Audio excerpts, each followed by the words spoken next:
Hi everyone, today we are going to see how to calculate days in Excel.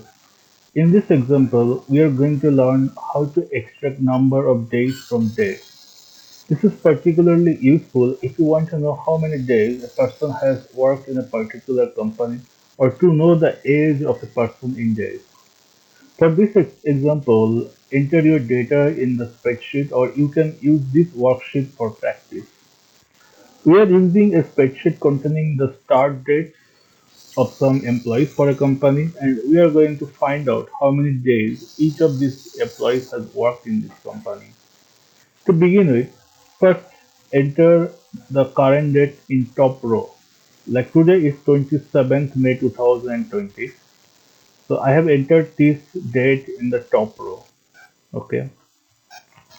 So actually this is required for subtracting the date of birth or start of work from the present day using the formula. In this example, the current date has been entered in the cell B1. Now, select the cells from C4 to C7. Then go to the formula bar and enter the formula. We start the formula with equal sign and then press dollar sign, then B $1. So dollar B $1 actually refers to the cell where we have entered the current date. Okay. And then subtract it from the first target for Mike, which is the cell B4. So this is B4. And then press Control Enter. So after pressing the control Enter, it will calculate days for all the selected cells from C4 to C7.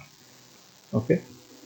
So it's very easy to do, you can practice, and here is a little challenge for you. In similar way, we can also calculate the age of employees in number of days. So please go ahead and give some date of birth here, change the start data here, and calculate their age in number of days.